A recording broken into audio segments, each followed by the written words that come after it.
So today we have started the talk with an important ceremony, which is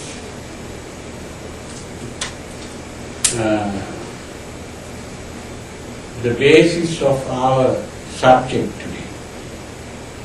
The subject is what I mentioned earlier, what is called eschatology, is about life after death. The life after death.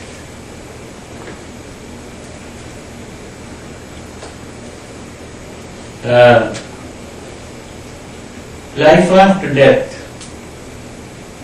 is in Buddhism about karma and rebirth. This topic about karma and rebirth has been discussed by many writers and speakers about Buddhism, and it seems to be of great interest for Buddhists. And we mentioned last time something about this, at least part of it, which is we discussed the cosmology. Cosmology is about the world, the universe, and the different types of worlds we discussed. But today we are going to talk about what happens after death.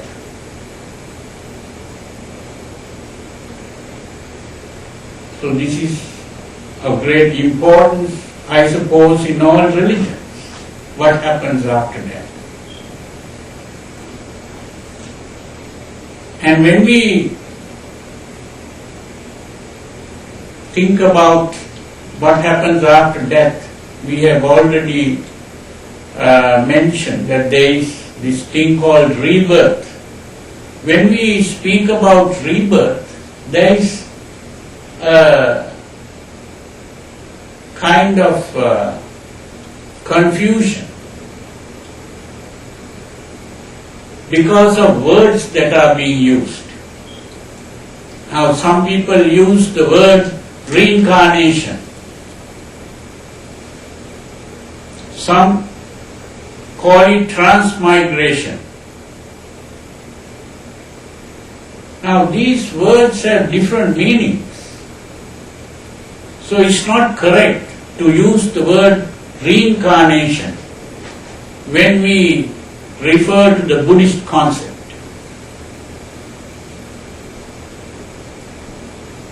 Now, in discussing this, there is another word that is used, especially in Christianity, resurrection. Now, this word resurrection means the bringing to life of a dead body.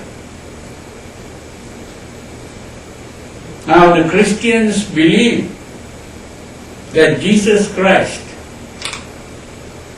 when he was crucified and he died and he came back to life, the body comes back to life.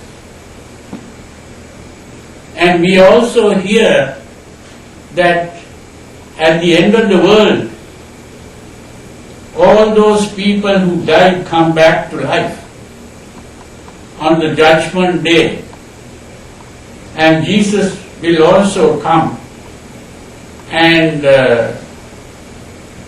select the good people to be taken to heaven, and all the bad people will be thrown into hell. That body coming back to life is resurrection. So we cannot use that word resurrection when we refer to the Buddhist way of thinking. Then this other word, reincarnation, is also important to understand. When we use the word incarnation, what it means is a soul enters a body. That's the meaning of incarnation. A soul is incarnated, means it has entered a body. So, every birth from a Judeo-Christian standpoint is an incarnation. God creates the body and puts a soul into it. That is incarnation. And when they speak of death, that is called a discarnation, which means the soul separates from the body. That's a discarnation. And they speak of discarnate spirits. That means the soul is there without a body. That is what is called a discarnate spirit. So when they hear of Buddhists talking about rebirth, they think that discarnate spirit re-enters a body, which is reincarnation. This is why that word reincarnation has been used. But that is not the meaning of rebirth. That is not the Buddhist way of thinking. Now those who believe in reincarnation, they still believe in a soul, and they also believe that only human beings have souls, animals don't have souls. And therefore, a human being can never be reincarnated as an animal. And they also believe that every reincarnation is a purification of the soul. So those who believe in reincarnation are not all Christians, but some of the Christians, or maybe Jewish people also, maybe, I don't know. But somehow those who believe in reincarnation, they also think that God, instead of judging people through one life, He has allowed several lives, so that every time a person is reincarnated, that person is, the soul becomes purified. And through a process of several reincarnations, the soul gets more and more pure, and ultimately it is completely purified and it is taken to heaven. So in other words, the human life is seen as a kind of purgatory, which means your sins are being purged. So the human life becomes a purgatory.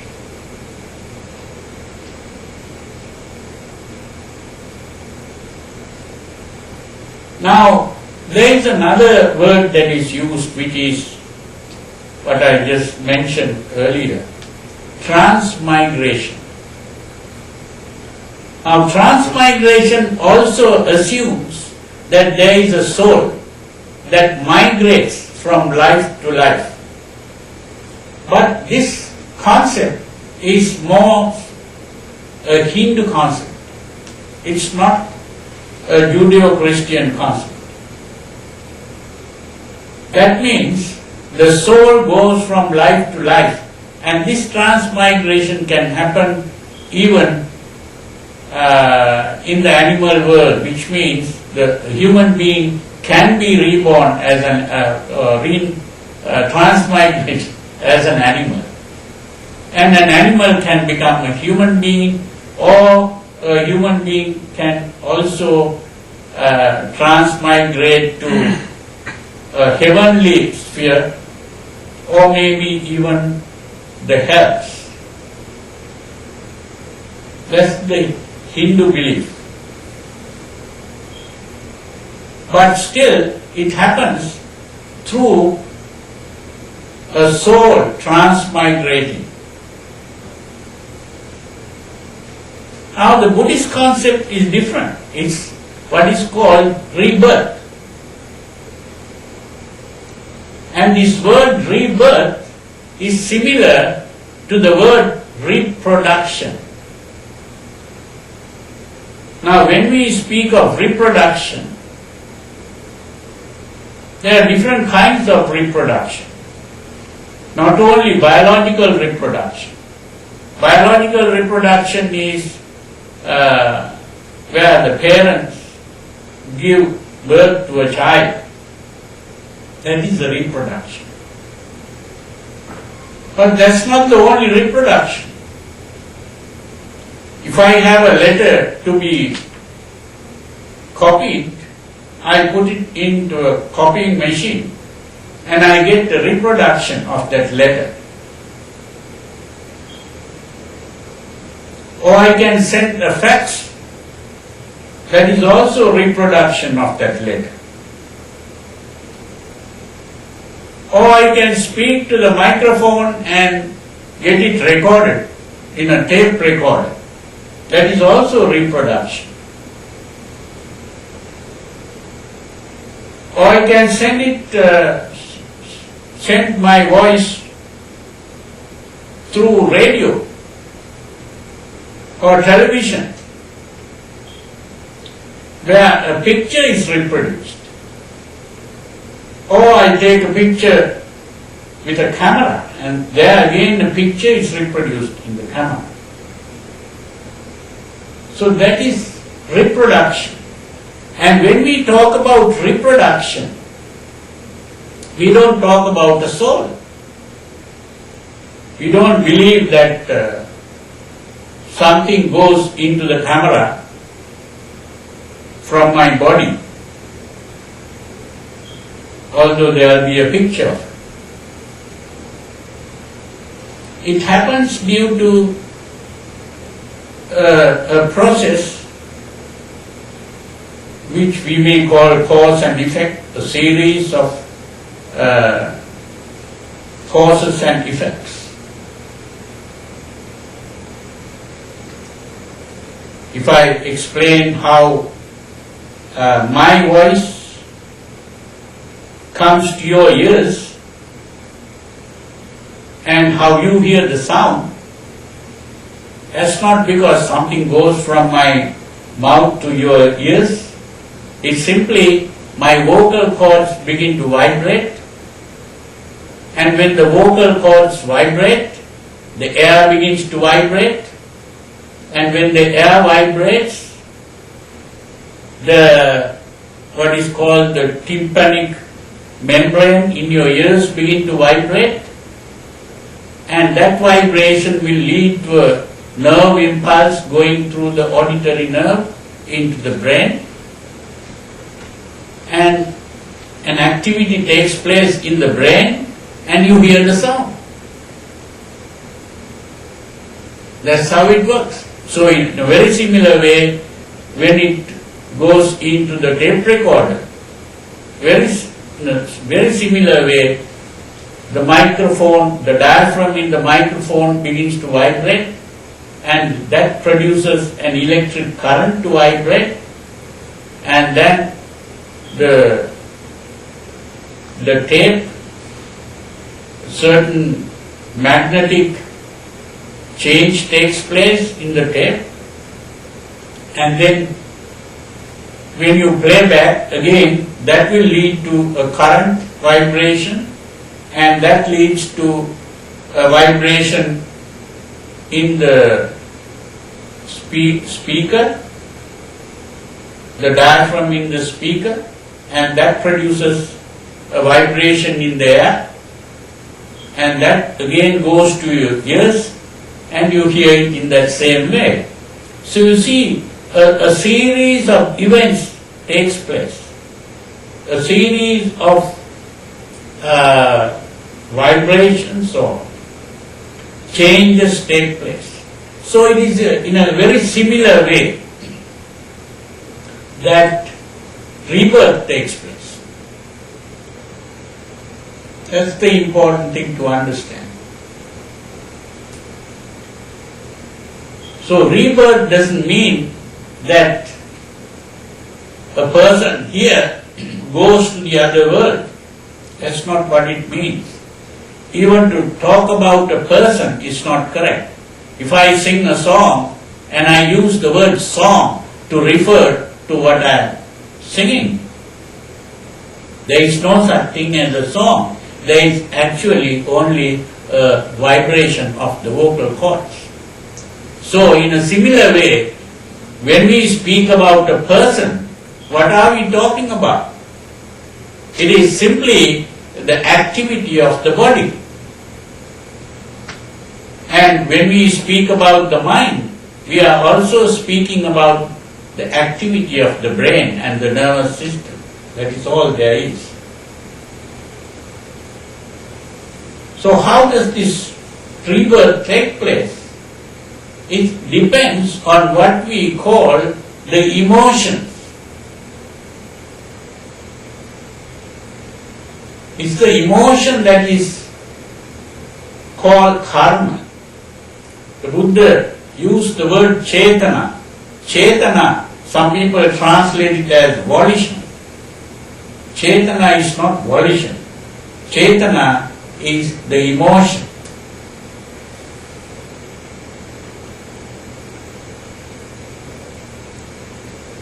Volition is necessary only when the idea of punishment and reward comes in to find out whether you are guilty or not. That is the wrong way of looking at it. This has nothing to do with guilt, and it's not a punishment or reward. It is simply, if you begin to live with bad emotions, that bad emotion at the moment of death, if you die with bad emotions in the form of anger or worries or fears or passion or whatever, that emotion will start what is called an electromagnetic wave. Just as a current flows through space in the form of a radiation.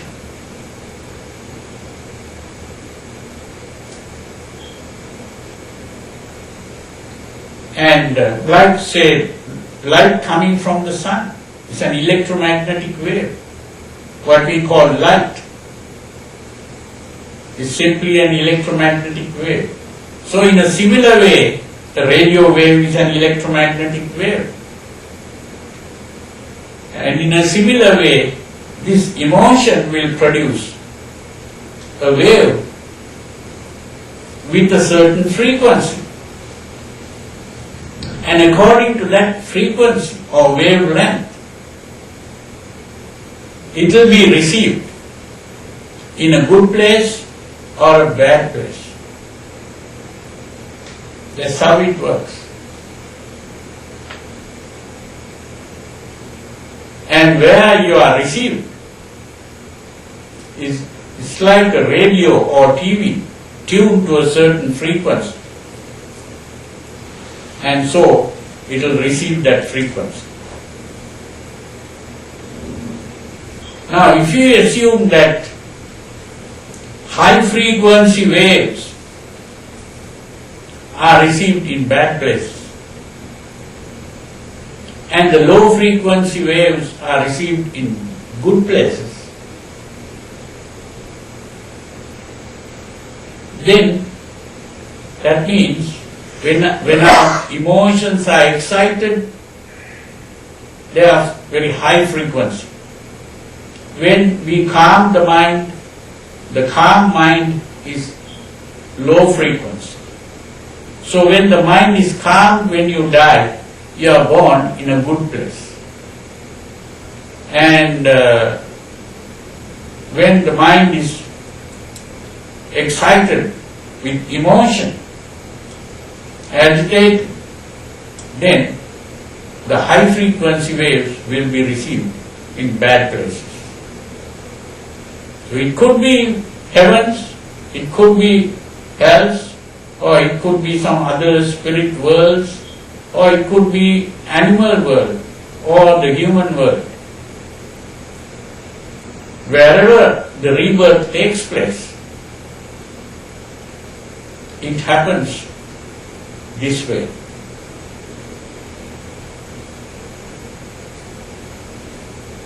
So this is why in Buddhism we don't talk about the soul that goes from one place to another. Rebirth doesn't involve a soul. So we can only talk about our emotional state. What kind of emotion do we live with constantly? That's the important thing. This is why it is always necessary to watch our minds. This is the meaning of meditation.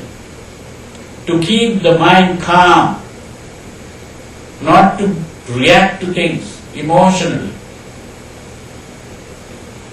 Even when something happens outside in the world,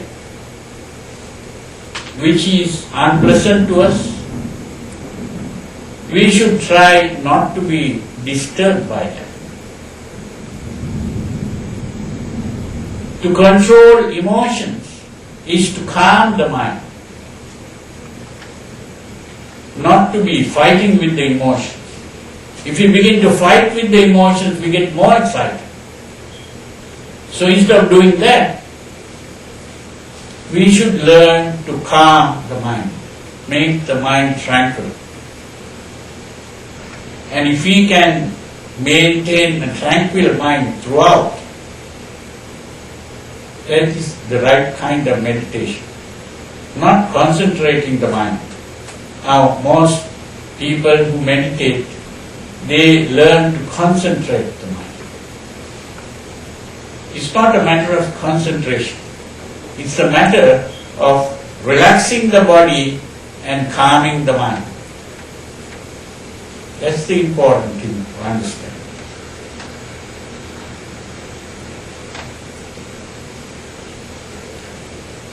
Now another important thing that we should understand is that our natural tendency is to get emotionally agitated. These are habits that we cultivate from childhood. We learn these habits maybe from our parents or the elders. And it goes from generation to generation. So once we begin to learn this, we could deliberately learn to calm the mind. And that is meditation. So it doesn't come naturally to us. But still, calmness is a natural state of the mind. Getting excited is the unnatural thing.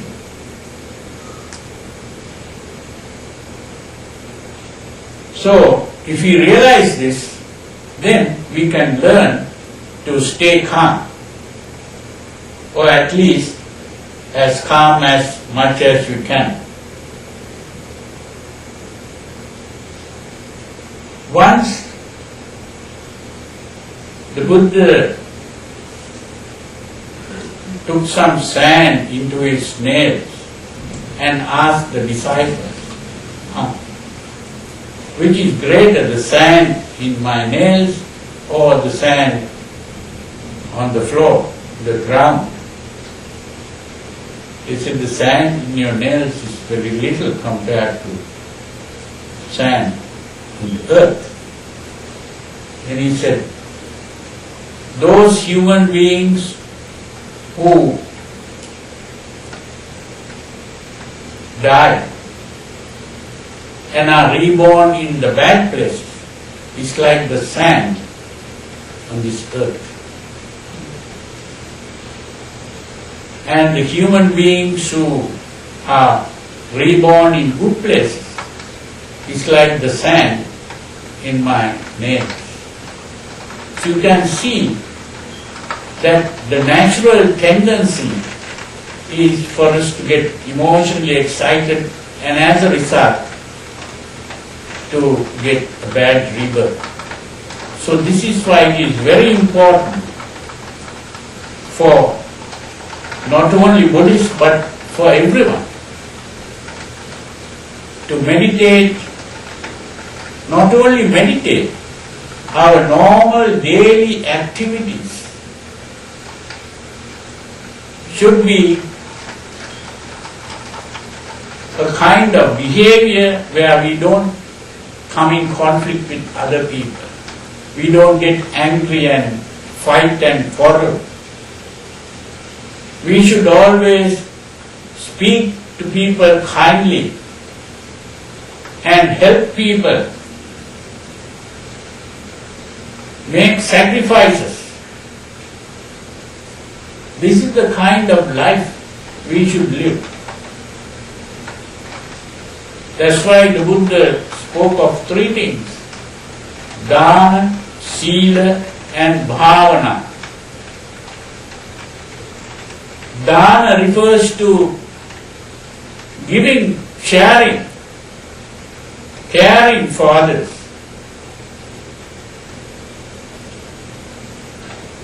Sila refers to good behavior, courteous behavior, not only in physical actions but also in words, to speak good words.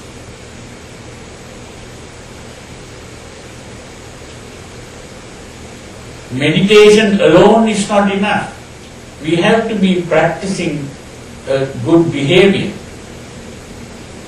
It's only if we practice good behavior that we can meditate properly. Otherwise, if you sit and try to purify your mind, you will find that the mind is agitated and it doesn't settle down. Why? Because your whole life your behavior has been bad. You get angry often, you become greedy,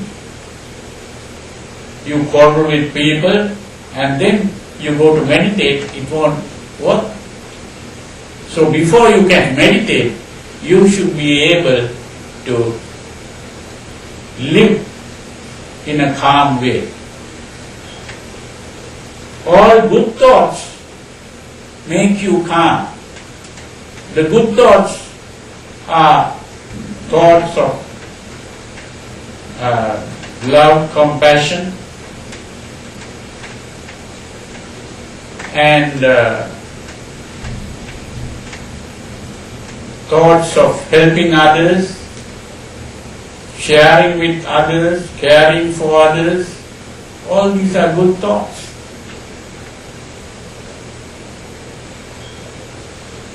Now love, the word love of course can be misleading also.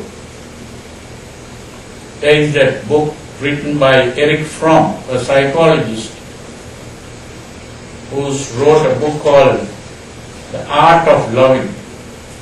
There he distinguishes between three kinds of love. This English word love is confusing. There is love which is sexual relationships, is also called love. But he points out that is not true love. And there is that he used 3 Greek words referring to the sexual love. He used the word eros.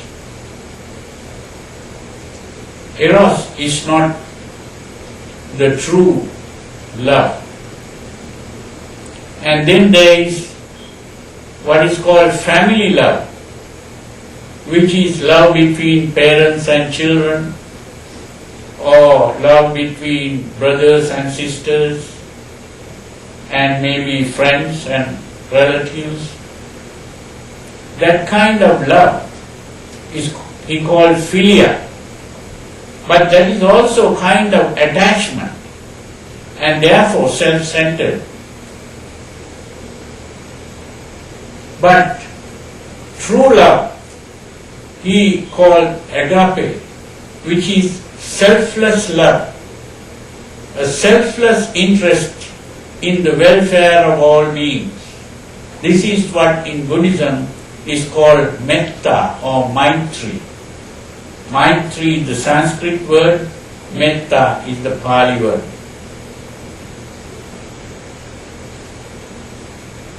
So these are the good thoughts that we should cultivate. And when we cultivate good thoughts, our mind becomes calm and tranquil. And we also become happy. All unhappiness is self-centered. Anger makes us unhappy. Passion makes us unhappy. Fears, worries, anxieties, all those things are self-centered emotions. The selfless emotion makes us happy. So this is why it is very important to learn to purify the mind. To purify the mind is to free the mind of these self-centered emotions and make the mind tranquil. Purity and tranquility is the same thing. The tranquil mind is the pure mind.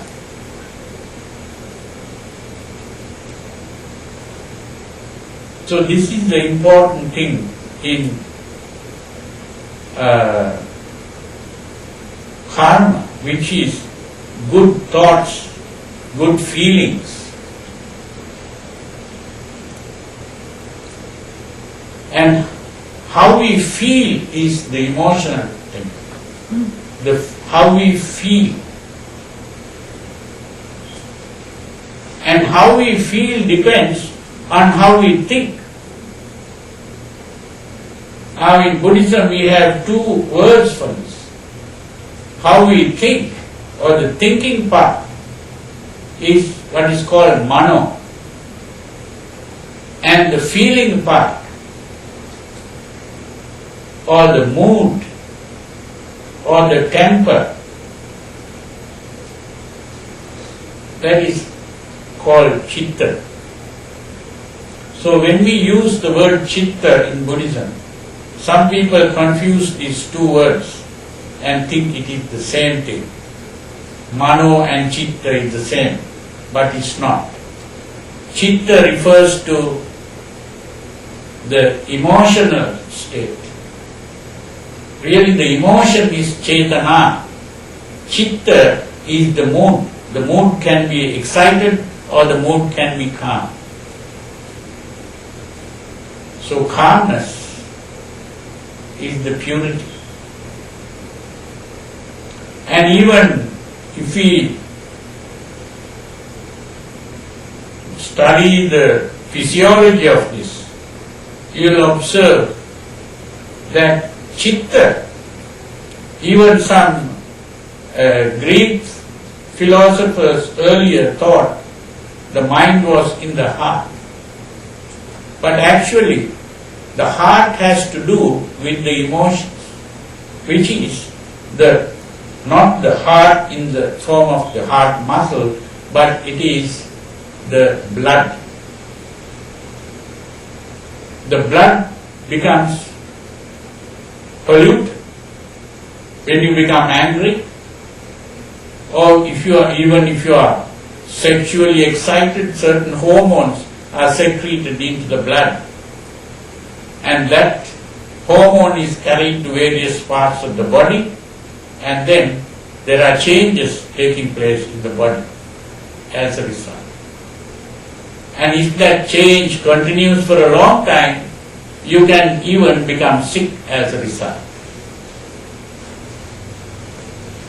So the normal state of the body is also when the blood is free of these hormones, the pure blood. So the pure heart means the pure blood.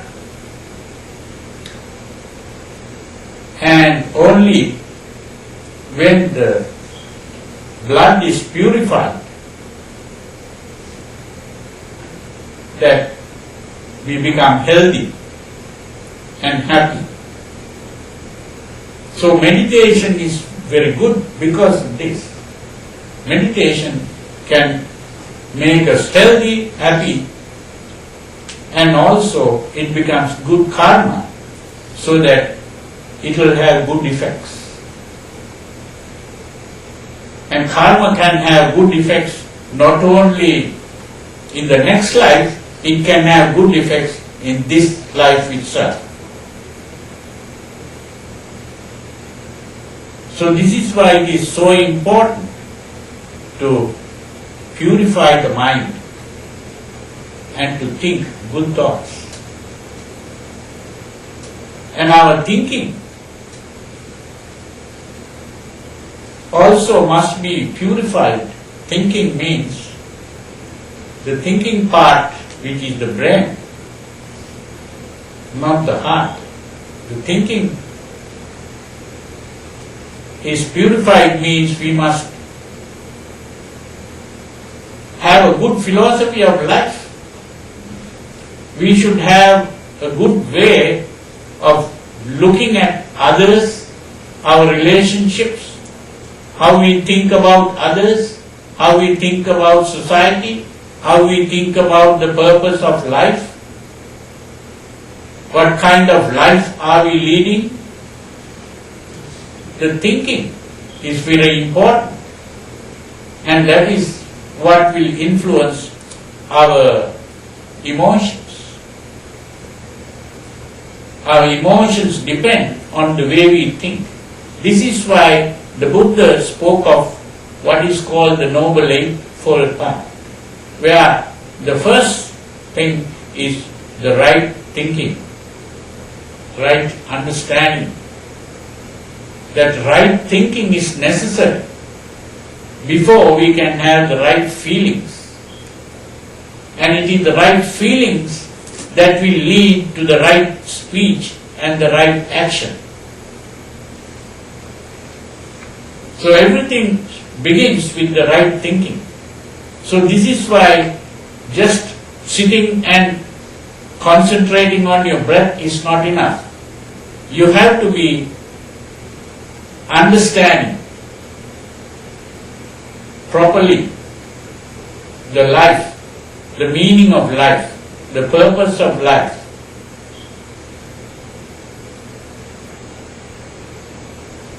So this is why it is important to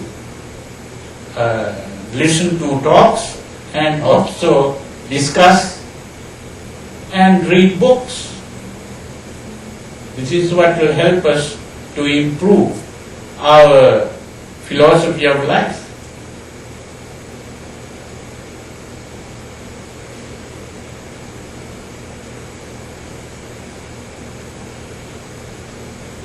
So,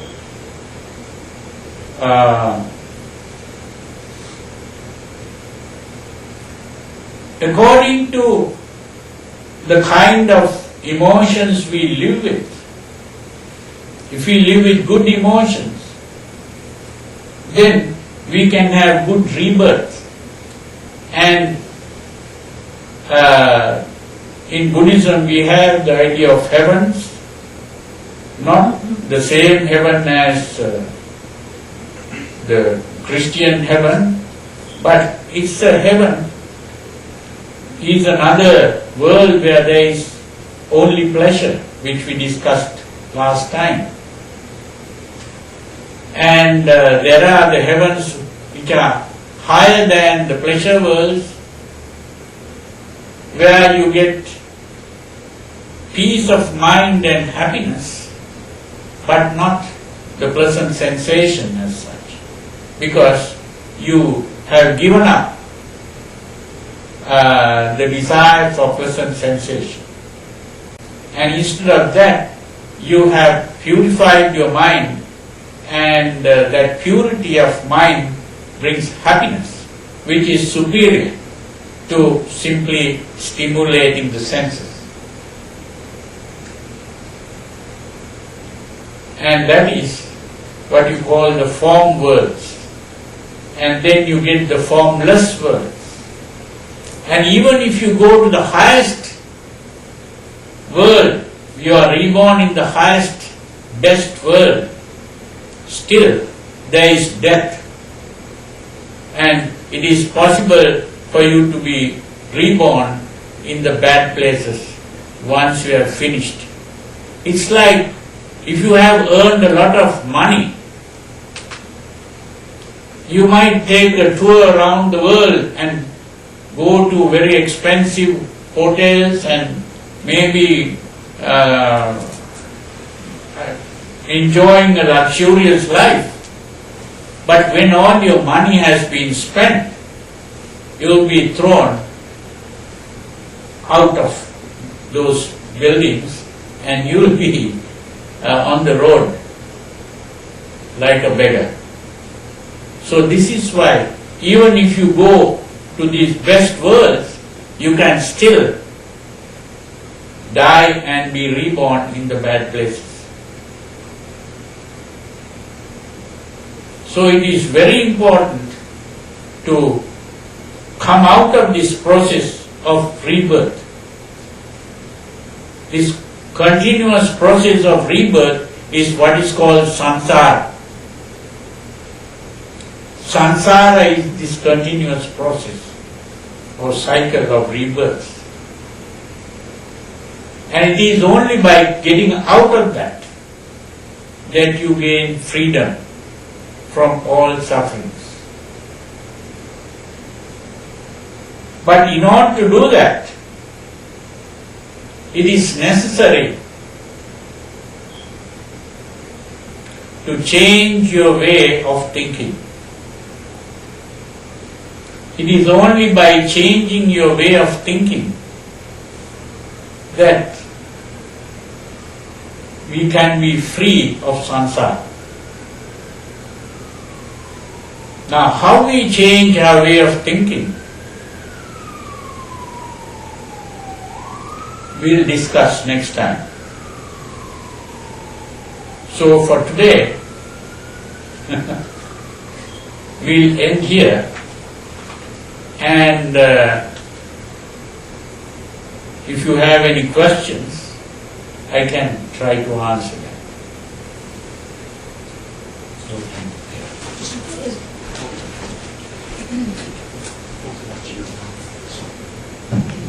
Is rebirth determined by the quality of your feelings and thoughts in this life, or just the feeling at the moment of death, or the feelings at the moment of death?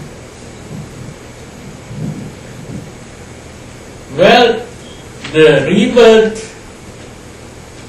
depends on that moment of death. But you cannot get a good thought at the moment of death if you have been living a bad life throughout. That's the important thing. That last moment. So it can happen the other way also. If you have been living a good life and at the moment of death you get a bad thought, you are born in a bad place, but very short one, and then again you are reborn in a good place. It depends on the strength of your habitual way of thinking. Yeah. I have a great deal of questions. I'll try to confine it to just two. One of them, just to clarify, to see if I'm understanding it properly, you use the analogy of a fax machine for rebirth.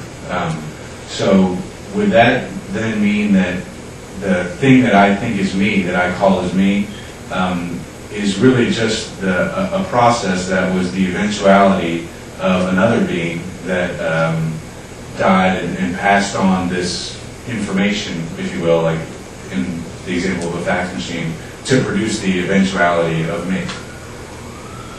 Is that right? Well, it's like that, yeah. That the reality of your own existence is not really an existence. It's simply an activity. So an activity doesn't really exist. Like a wave, it just comes and goes. Every activity, even my shaking of hands like this, is an activity which doesn't exist. So when we talk about existence, we are talking about something that remains in time. But an activity doesn't remain in time. So the conditions that were, one of the conditions that were necessary to present the being of me was the death of another being, which provided the necessary conditions to produce me, or the wave of me. Well, yeah, it's not a me at all, so it's not a being. So this is the process. It's the continuation of a process. Yeah. And then the other question that I had is that in order for the Buddha to be born in the human realm before he became a Buddha when he was Siddhartha, that would have been determined by the death of the prior. That would have been his rebirth. Yeah. So so then it's not necessary to be born in these higher, like sequentially higher realms in order to attain, because then the Buddha would have had to have been born in those other realms in order to attain. Is that correct? Yeah, that doesn't matter. What is important is simply your thoughts. That's the important thing.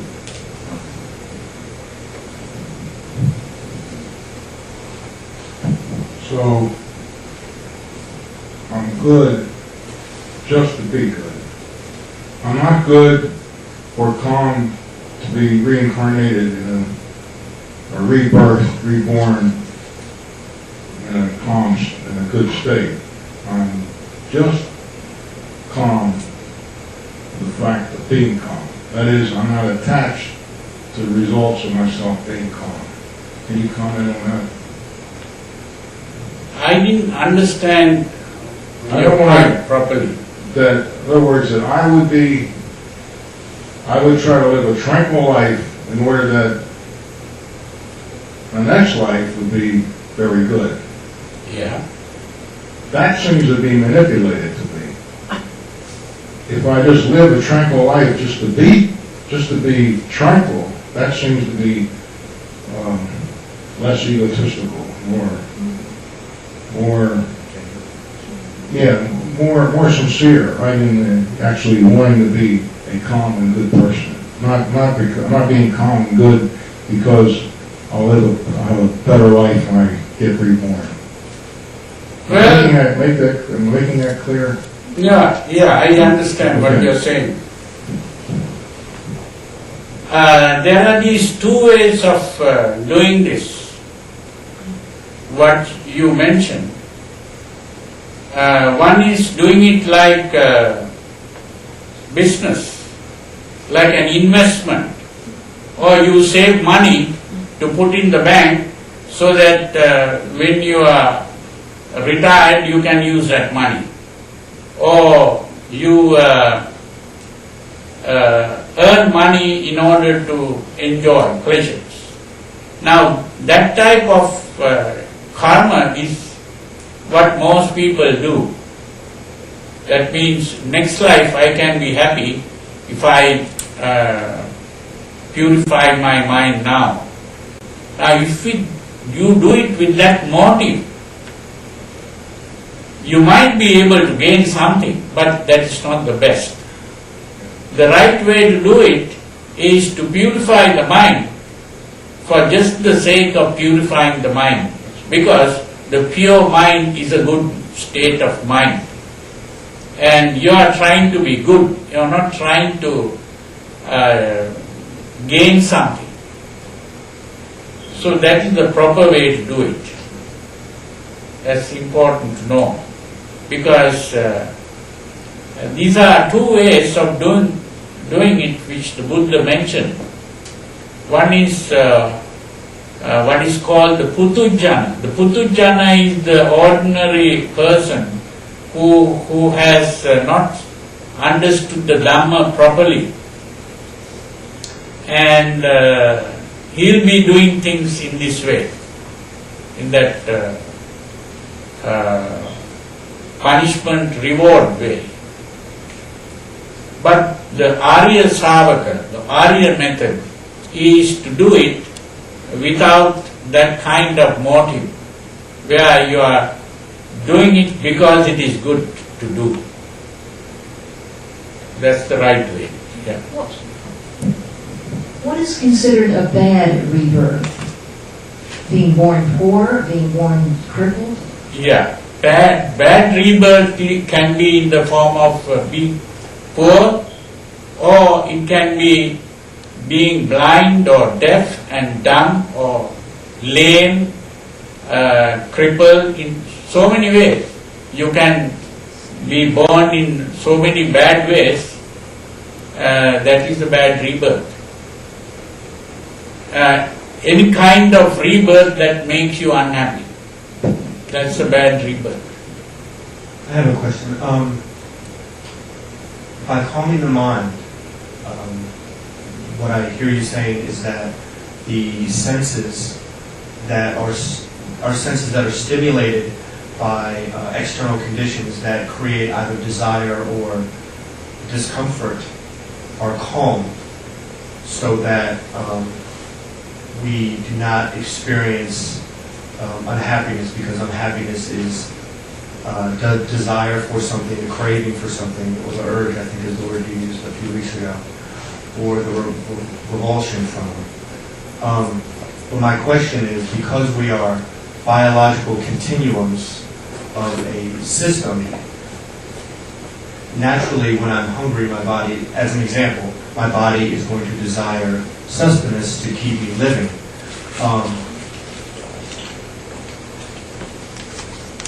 Now, what about those, aren't there some desires, I guess, that will never go away? Desires don't go away automatically, because every time you produce a desire, it turns into a habit. The more you repeat that, through repetition it becomes stronger and stronger. So in a similar way, it is possible to get rid of desires by consciously stopping. You see, our desire is actually an unconscious thing. When you become angry, you don't think I must become angry and then become angry. It just happens. You are not conscious of it. A desire also is like that. When you fall in love, it just happens. You are not thinking I must fall in love and then do it. So, nothing is done consciously in this way. But when you stop it, the stopping has to be done consciously. So, if I understand you correctly, by calming the mind, it's sort of, and I've heard you say it's not a repression, but more of an awareness and a behavior modification, so where our behaviors don't impact negatively other people. Yeah. Am I understanding that correctly? Yeah. So it's consciously done, and by becoming conscious, that unconscious process stops the moment you become conscious of it. That's another important thing to understand. You don't have to suppress or repress or any of those things. The moment you become conscious of your desire, the desire stops. But the problem is with emotions. It's more like your hot plate. You turn the switch off, the heat doesn't disappear at once. But the light, you turn the switch off, the light disappears at once. But heat doesn't disappear like that. So in a similar way, the emotional excitement was produced due to hormones being secreted into the blood. And the moment you change your thought or become conscious of your thought, the hormone doesn't disappear. It takes time. So this is why when you are angry, you become aware of the anger stops, but it's a physical thing now. Anger is not just a mental thing. A physical change has taken place. So you have to watch and stay calm till it gradually disappears.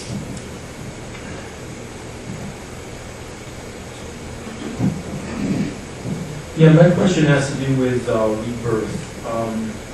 If I understand it correctly, there's a spirit that goes into a body, and that the spirit uses the body to purify the mind as a vehicle. Well, that idea of spirit is not a Buddhist concept. Okay. That spirit is the same thing as the soul. So we don't think in terms of a spirit entering a body. That's not what it is. So what is reborn? There is no what that dies or is reborn. It's like your song going into the tape recorder. Although you use the word song, there is no such thing as a song there. And nothing has gone into the tape recorder here. And what comes out, you call a song again. But nothing has really come out. It's like that. You have to understand it like that. So what do you call it, like an existence? Huh? What do you call it, like an existence or a being? Or It's not an existence or a being. It's an activity. So, it's not an entity, it's an activity. This is the way we have to understand. When we speak about an entity, we are talking about something there. But there is no entity there. There is only an activity. So the activity is using the body as a vehicle. I don't know. I mean. No. Nothing. There is activities can't do it. Body is active. That's all. There is no activity doing a job. Activity cannot do jobs. Only thing is, one activity can lead to another activity. That's how it goes. One activity leads, if you have a row of marbles, you tap the first marble, it will go and strike the second, and that will go and strike the third, and so on. So one activity leads to the other activity. So there is no real entity doing anything.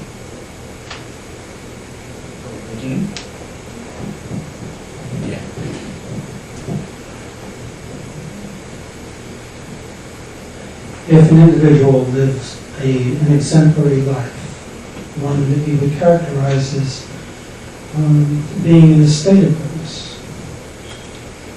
If I that, didn't hear you properly. Can you say it slowly, please? yes. If an individual lives a good life Yeah. and interacts with people around him or her, then that individual will have an effect on other individuals. Yeah. What is now this is activity again, I think in the same sense as you described it, Now, as people around that individual become affected for the good, what is being transmitted here? Is this a bit like having rebirth of oneself in another simply by one's own goodness? Well, the point is you are using words that refer to entities like individual, and you are talking about how one individual's actions will affect another individual. The word individual there refers to an entity. But if you think in terms of activities, then that doesn't come out that way. Because an activity, when you say one individual does something, it's simply an activity. And that activity leading to a similar activity or an effect in the other place. So it's simply activity leading to another activity, like the marbles. One marble shaking and shaking the other marble. It's like that. One activity leading to another activity.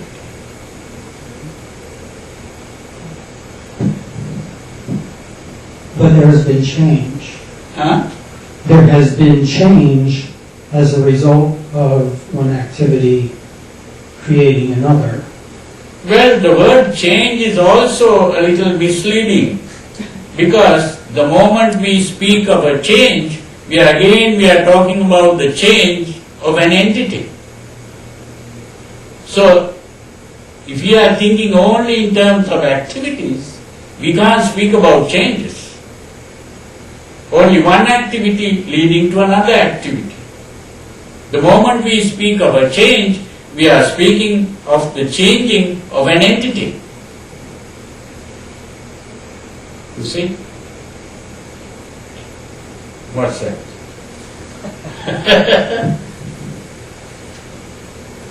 If you consider cause and effect, one activity leading to another, Yeah. cause and effect are related by change. Well, another word you are using, cause and effect. You see, this cause and effect is also associated with this idea of entity. This is something that was dealt with by Hume, a philosopher. He said there is no such thing as cause and effect. The moment we speak of a cause and an effect, we are assuming that the effect is already in the cause. There are no causes and effects. There are only events,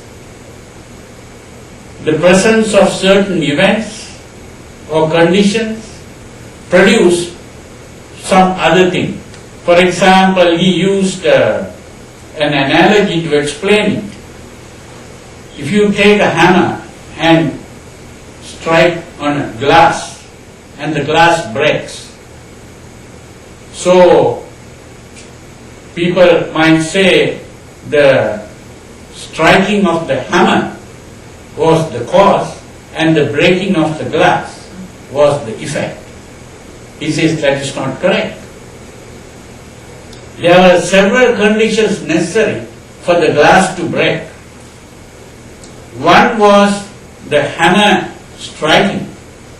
But if the hammer was brought very slowly to the glass won't break. So the speed of the hammer was important. And the glass is something that breaks, it's breakable. Now if it was a piece of iron or something, it won't break. So the breakability of the glass itself was also a condition necessary for the breaking of it. So there are several conditions like that necessary for something to happen. So you cannot speak about a cause and an effect. We can only talk about conditions, necessary.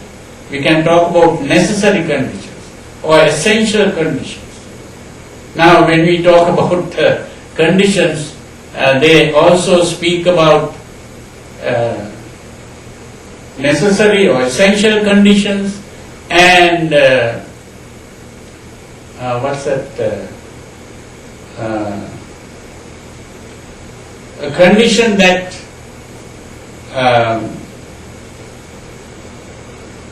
could be necessary or could not be necessary. Like say we speak about the road being wet. Now the road becoming wet can happen due to various conditions. You can't say rain was the necessary condition for the road to be wet. Rain is not a necessary condition, but it is a condition that could wet the road. You can wet the road by throwing some water on the road also, and that is not rain. So this is why we can speak about necessary conditions and sufficient conditions. That's the other word. A sufficient condition and a necessary condition, or an essential condition. So we have to think along those lines, then you begin to understand. There are no causes and effects also.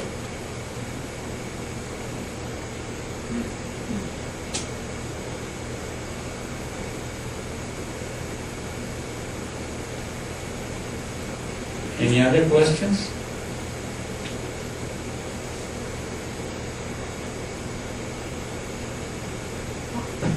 I'm just confused. Confused. I'm confused. If the activity of our thoughts and feelings determine our rebirth, isn't that not a cause and an effect? It's the effect of our... Normally Maybe it's semantics, but... well, normally we use that word cause, but it is not really correct. But we are the agents of that rebirth. We are the cause of that rebirth. Well, The quality of our these are actions, the these are two ways of thinking that the Buddha used. One is called conventional truth, and the other is what is called the ultimate truth. So conventional truth, of course, we speak like that, and that is okay. But when we speak about the ultimate truth, then it is not okay. Why? Huh? Why? Because it's a truth because the whole society is assuming that that is the truth. Because this is the convention, we always use words like that. Okay. But in actual fact, you don't exist there to do anything. So you are saying, I exist here and do some karma and then I get results. But that is incorrect. If you don't exist, how can you be doing karma? And how can you be getting results? You understand? Yeah. So, if I understand it correctly, in essence then, the illusion of self is nothing more than the activity, a byproduct of the activity of the five aggregates. Is that right? Just an energy flux that occurs. Well, this use of five aggregates is also a dangerous thing. Atomic energy then. Just this flux. Well, there is also a notion that the human being is made up of five aggregates. That's not correct. No. What I call five aggregates is an analysis of experience. That's the important thing. Well, we'll be discussing this next time. So I don't have to waste time on that. Next time you remember to ask that question again. Because I'll be explaining the five aggregates. So when you begin to understand the five aggregates, then you begin to understand that it is incorrect to say that, but I know several books, some writers try to put it that way. But that's not correct. Because five aggregates is not the constituents of a personality. That's not correct. It's a process. No, it's an analysis of what is called experience. Now, you have to understand what I mean by experience. Now, experience means seeing, hearing, smelling, tasting, touching, thinking. That is what we call experience. So, that experience has been analyzed. Now, when we talk about experience, we also think about a subject and an object. The subject is the person who does the experiencing, and the object is what has been experienced. Right? So when we speak about experience, we speak about a subject and an object, and a relationship between the subject and the object. That is an experience. So, that whole thing is a wrong assumption. There is really no subject, there is no object, there is only experience. That's what we have to understand. We'll discuss that next time.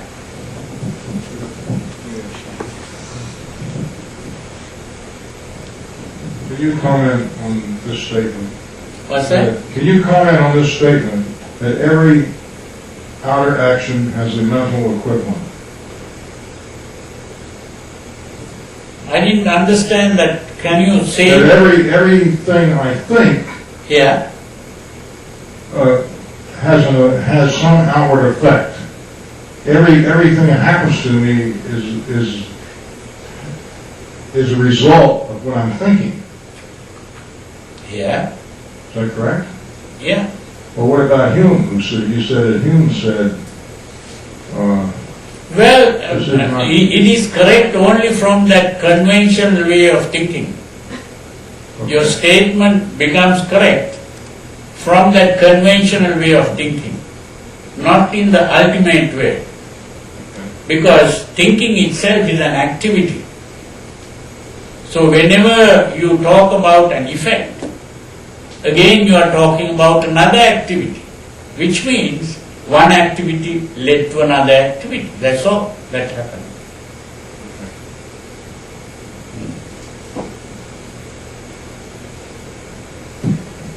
Would it be safe to say that we perform activities, the activities lead to other activities which might be a rebirth, which would also contain suffering? Yeah. Be somehow. The suffering is a different thing. You see. Suffering is actually your emotions being frustrated. That's the meaning of suffering. The emotion and whatever is happening is in conflict. Say the emotion wants to be young all the time, but you begin to grow old. So the growing old and the emotional desire are in conflict. That conflict is the suffering.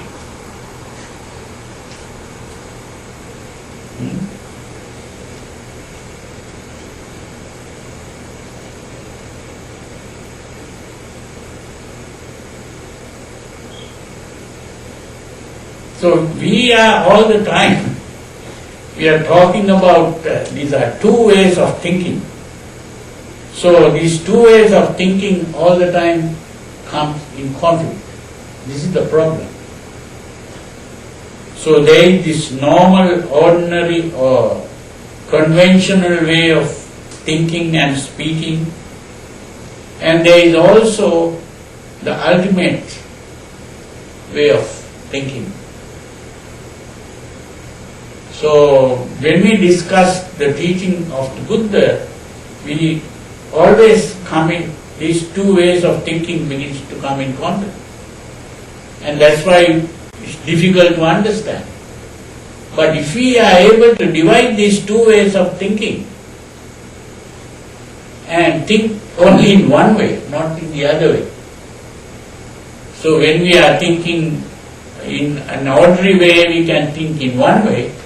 When we are thinking of the Dhamma in the deeper aspects, then we are thinking in another way. Can I ask one last question? Yeah? I promise one more. If someone is born blind, a baby's born blind, that is because of someone's activity previously in time. It's not the fault of that little innocent, that little being, that baby. He didn't do, that little baby did not do something 500 years ago to make that person blind, that baby blind. That's just, someone else could have done some activity that was negative karma and it came to affect that little baby. Yeah. Well, that is also our ordinary conventional way of thinking, you have to understand. The moment you say someone else did it, it's not real someone else there. All of us. No, not all. It's Or not. the activity. An activity in the past resulted in an activity in the present. You said There is no person doing anything here. No, but a collective Negative activity. No. That collective thinking is also Well, what's the They're word, not real. why have it other than for its own sake, good, calm thoughts? If it doesn't, I can't use the word that, if it has no influence on that baby being born blind. well, you are still thinking in terms of entities and not in terms of activities. This is the But problem. I said the general activity of collective good, calm. What is collective? What is collective? Everybody's activity. It's not everybody's activity. One individual activity is producing that. One individual activity produced the blindness in that baby? Yeah. Just one bad thought, one Not only a thought, it's also an action. bad thought or bad action? No, One nasty comment? one bad thought plus an action. A thought, one bad thought and one followed by that one bad action Yeah, produce the blindness in that baby? yeah. Wow, just one? So you want to get other people also responsible for that. That's what you are trying to do. I thought Trying there was to no get it individual, collective. so there was no one. You said no. You got uptight with the individual word, so that's why I made it collective. That's not the meaning of that. Individual, I am not trying to say it's not individual but collective. That's not what I am trying to say. To think of an individual is to think of an entity. But there is no entity, whether collective or individual. There is only an activity instead of an entity. That's the important thing. Yeah? Doesn't random chance also play a factor in this process of activity? I come into town, I have no intention, I have intention of arriving here safely. I have an accident. Somebody's reborn and there's a genetic glitch in the reborn. Well, the whole point is you are thinking in terms of guilt. There is no guilt in Buddhism. And there is no holding any person responsible and worthy of punishment or reward. So, if you begin to think in terms of punishment and reward and guilt, then you get into that confusion. But if you don't think in those terms, now if you do bad driving, if you make a mistake in your driving and you meet with an accident. That is not a punishment. Punishment is, if the policeman comes and catches you, you will be taken to court. Their judge will determine what kind of punishment you will be given. That is a punishment. All punishments are human-made. But we are not talking about punishments and rewards. We are talking about actions and results of actions. It's simply you make the wrong move in driving and you meet with an accident. It's not a punishment. So it's similar to that. I think perhaps some of the confusion is around like the blindness of a baby or something is because we perceive those as unpleasant things when... You said it was a bad. Well, they're not, they just are. I don't know that it's fair to say that it's a punishment, like that it's because someone 500 years ago did something wrong, that this baby is being punished, but and I think perhaps one of our other breakdowns is that we're perceiving ourselves, you use the analogy of one marble striking another, and we're sort of perceiving ourselves as the marbles, when in fact we're not the marbles at all.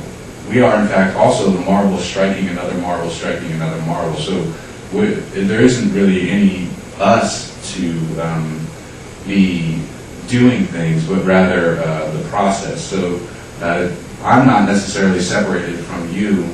And I think that I'm having a hard time explaining this. It's very complicated. Yeah, so there's not, we are just the breathing and the thinking, and those are just that's just the process, and it's through our ignorance that we perceive that as a self, and then suffering and all of that arises as a result of all of those things. But those are just the consequences. The blind baby or the accident, or those are just the consequences that they are perceived as unpleasant or punishment is as a result of our own attachment. I'll stop it. Yeah, that's right.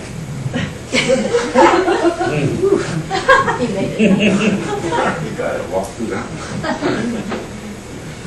The questions and responses have led me to a conclusion, and that is that virtually all of the questions have the ultimate answer, that when we speak in ultimate truth, there is no confusion, there is no contradiction.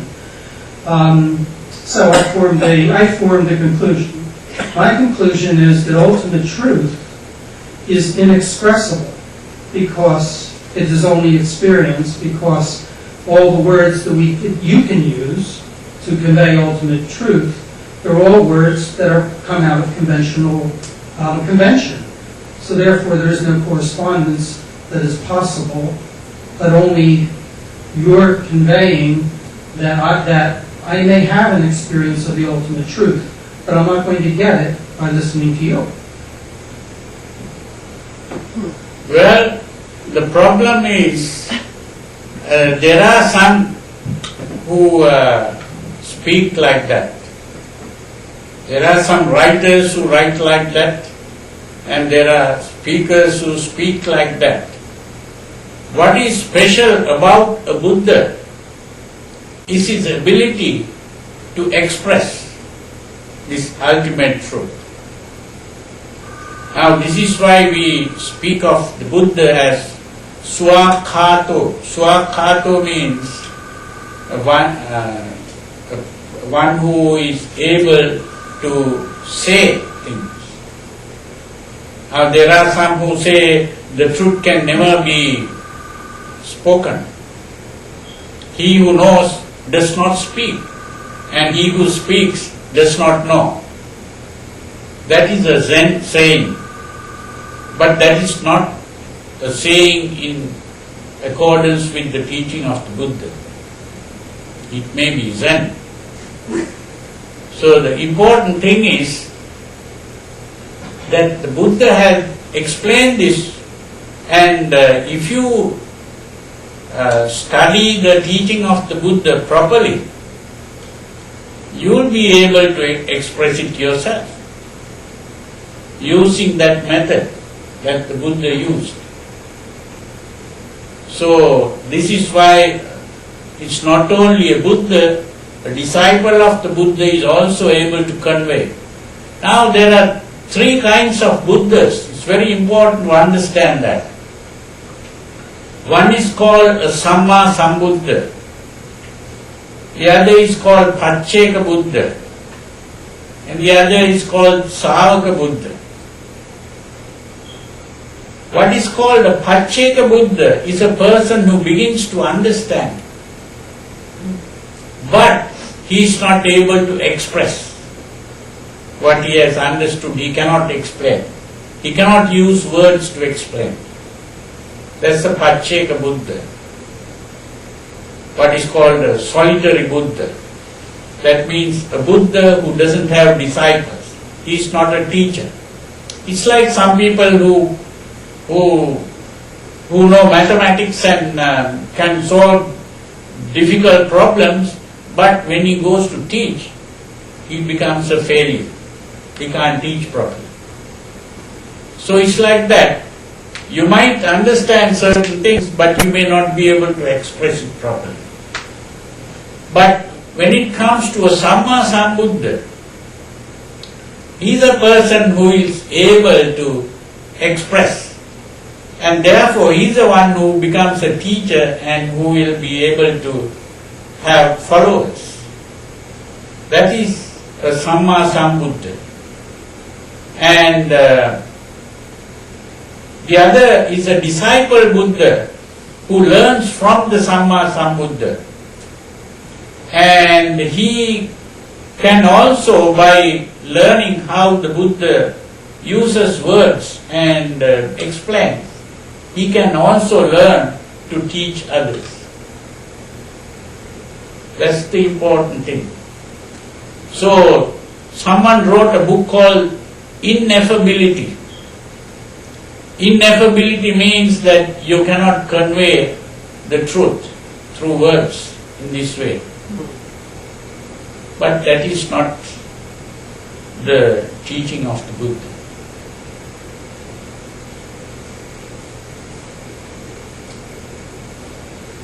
So if we really begin to understand this, you can understand it and you can explain it. Only thing is not, it may not be so easy.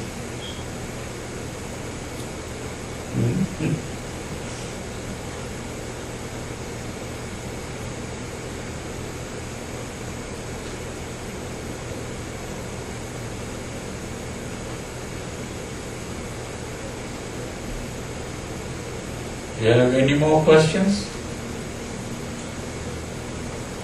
Now you may be tired, huh? Better thing is to go home and reflect on this. Think. The more you think about these things and maybe discuss with others and maybe write it out, then things become clearer. Because when these are new ideas, when it comes into your mind, you won't be able to understand it at once. So you have to keep thinking about it. It's like the cow that eats the grass and then sits somewhere and begins to take it out and chew again. So like that, this kind of knowledge you have to learn and then go home, sit somewhere and then bring it out again and think about it. Shortcut. Chewing the cud. Yeah. Yeah. Okay, so we will end it here today. So next time we'll be discussing more on this. We are talking about what is called soteriology of Buddhism. Soteriology is the idea of salvation, and that is about nirvana. So we said in order to achieve this we have to change our way of thinking. Today we did a little of that thinking.